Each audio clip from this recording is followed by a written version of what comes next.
Assalamualaikum warahmatullahi wabarakatuh. Selamat datang kembali di channel Bukan Hukum Rimba. Pada sesi kali ini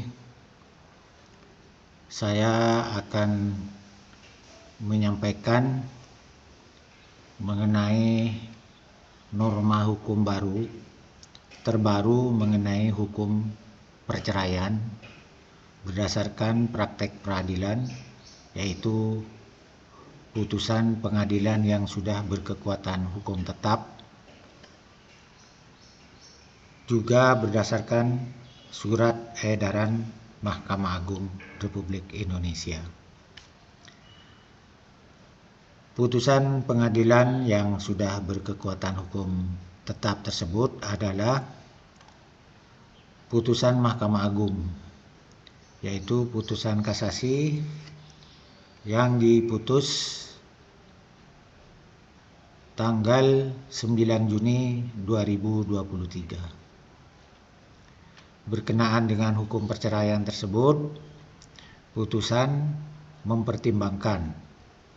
pertimbangannya yaitu bahwa hasil pemeriksaan judeks fakti atau pengadilan agama diperoleh fakta bahwa pemohon dan termohon baru berpisah selama 1 bulan. Dengan demikian, keadaan tersebut belum mencerminkan indikator broken marriage dalam rumah tangga pemohon dan termohon, sebagaimana dimaksud dalam rumusan hukum Kamar Agama Angka 4 Surat Edaran Mahkamah Agung Nomor 4 Tahun 2014 tentang pemberlakuan rumusan hukum hasil Pleno Kamar Mahkamah Agung tahun 2013 sebagai pedoman pelaksanaan tugas bagi pengadilan, dan Surat Edaran Mahkamah Agung Nomor 1 Tahun 2022 tentang pemberlakuan rumusan hukum hasil Pleno Kamar Mahkamah Agung tahun 2022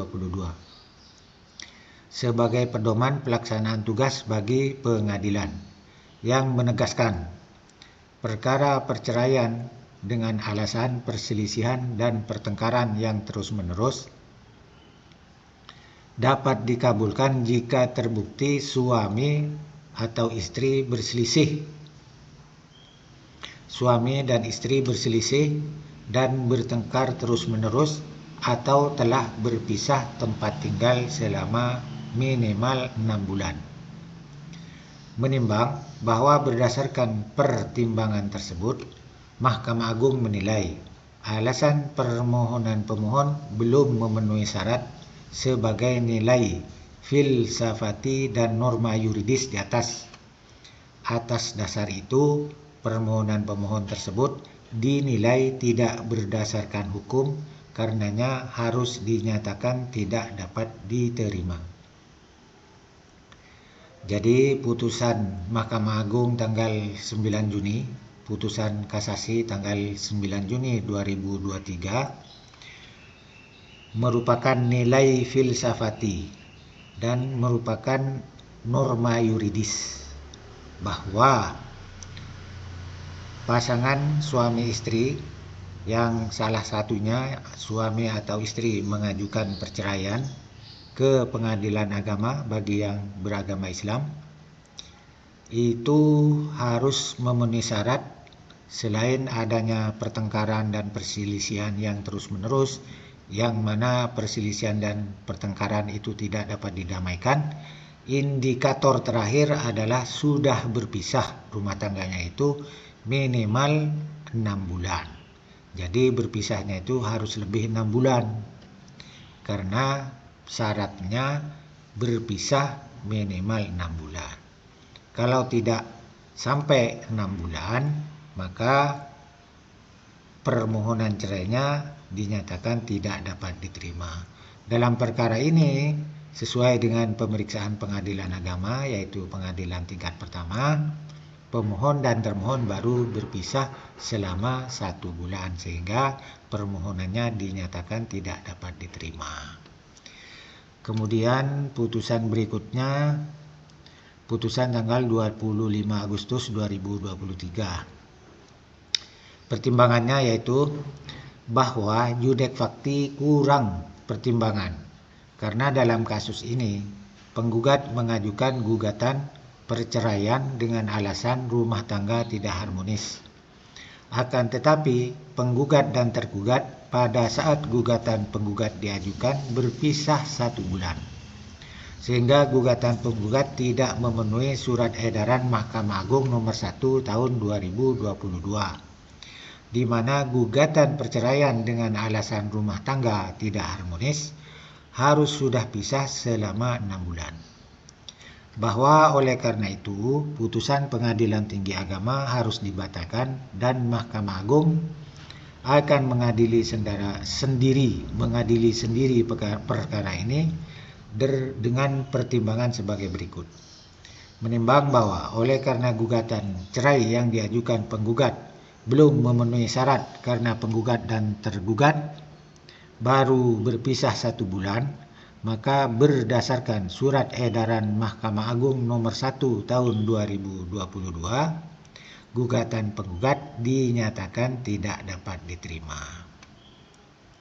Jadi putusan tanggal 25 Agustus 2023, putusan kasasi ini senada dan sebangun dengan putusan kasasi tanggal 9 Juni 2023. Karena penggugat, ini diajukan oleh istri ini. Yang pertama tadi permohonan cerainya diajukan oleh suami, yang ini permohonan cerainya diajukan oleh istri.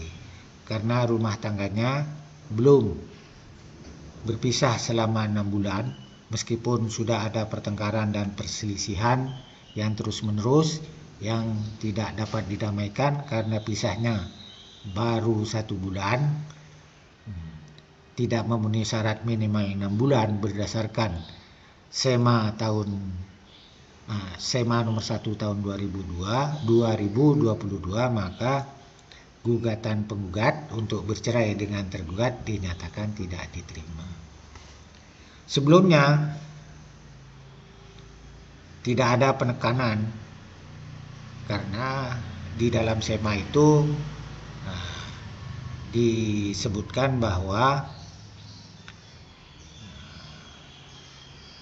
perkara perceraian dengan alasan perselisihan dan pertengkaran yang terus-menerus dapat dikabulkan jika terbukti suami dan istri berselisih dan bertengkar terus-menerus. Itu saja sebelumnya. Ini ada klausul atau telah berpisah tempat tinggal selama minimal 6 bulan. Jadi ada kata atau. Tetapi di dalam putusan ini ditekankan bahwa meskipun surat edaran Mahkamah Agung itu memakai atau, maka tetap dipakai sebagai indikator utama untuk mengajukan permohonan perceraian yang dilakukan oleh suami atau gugatan perceraian yang dilakukan oleh istri. Itu minimal suami istri itu harus berpisah minimal selama 6 bulan. Kemudian putusan tersebut dipertegas kembali dengan surat edaran Mahkamah Agung nomor 3 tahun 2023 tanggal 29 November 2023. Jadi surat edaran Mahkamah Agung nomor 3 tahun 2023 tanggal 29 November 2023 melahirkan rumusan hukum Kamar Agama, yaitu 1. Hukum perkawinan. Isinya menyempurnakan rumusan hukum Kamar Agama angka 1 huruf B poin 2 dalam surat edaran Mahkamah Agung nomor 1 tahun 2022, yaitu perkara perceraian dengan alasan perselisihan dan pertengkaran yang terus-menerus dapat dikabulkan jika terbukti suami dan istri berselisih dan bertengkar terus-menerus atau telah berpisah tempat tinggal selama minimal 6 bulan.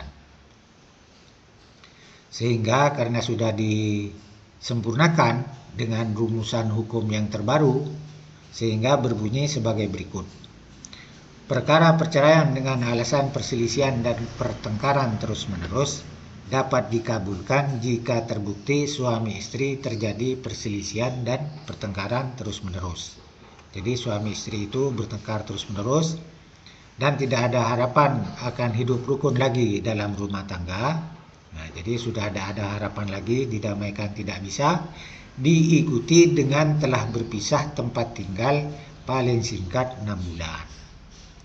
Jadi pertengkaran, perselisihan yang terus-menerus, yang tidak ada harapan akan hidup rukun lagi dalam rumah tangga, diikuti ada perpisahan.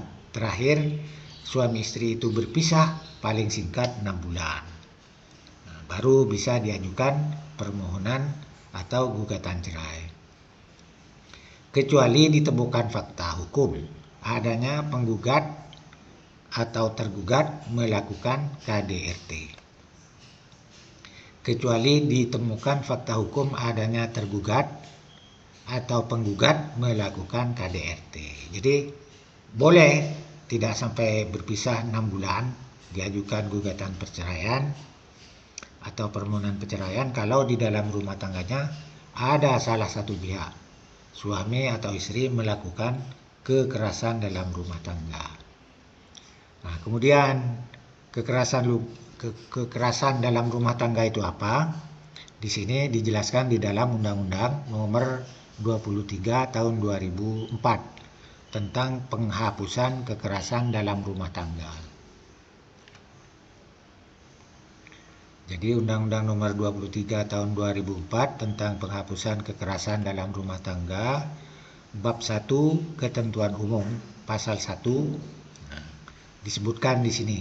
Dalam undang-undang ini yang dimaksud dengan 1. Kekerasan dalam rumah tangga adalah setiap perbuatan terhadap seseorang, terutama perempuan. Jadi kekerasan dalam rumah tangga adalah setiap perbuatan terhadap seseorang, terutama perempuan. Jadi terutama terhadap perempuan yang berakibat timbulnya kesengsaraan. Jadi perbuatan kepada perempuan ini, terutama perempuan, tapi tidak khusus kepada perempuan, hanya terutama perbuatan itu berakibat timbulnya kesengsaraan atau penderitaan secara fisik. Jadi mengakibatkan kesengsaraan, penderitaan secara fisik atau seksual, penderitaan seksual atau penderitaan psikologis, dan stres atau penelantaran rumah tangga termasuk ancaman untuk melakukan perbuatan pemaksaan atau perampasan kemerdekaan secara melawan hukum dalam lingkup rumah tangga. Jadi kalau ada perbuatan yang masuk dalam kategori Pasal 1 angka 1 Undang-Undang Nomor 23 Tahun 2004 tentang penghapusan kekerasan dalam rumah tangga, meskipun pertengkaran suami istri, perselisihan suami istri belum berpisah mencapai 6 bulan, perkaranya dapat diajukan. Jadi sudah memenuhi syarat formal untuk mengajukan gugatan perceraian atau permohonan perceraian. Jadi kalau bisa usahakan dulu rumah tangga itu diupayakan perdamaian sekali, 2 kali oleh keluarga dari suami, keluarga dari istri. Kalau tidak berhasil, datang ke tokoh masyarakat mencari solusi supaya rumah tangganya tidak bubar, tidak bercerai. Kalau sudah perselisihan dan pertengkaran tersebut diusahakan perdamaian tetapi tidak bisa, ditunggu sampai pisah rumahnya itu mencapai 6 bulan. Barulah dapat mengajukan bagi orang Islam mengajukan permohonan perceraian kalau yang mengajukan itu suami, atau gugatan perceraian kalau yang mengajukan itu istri. Demikian dan yang dapat saya sampaikan. Terima kasih atas perhatiannya. Wassalamualaikum warahmatullahi wabarakatuh.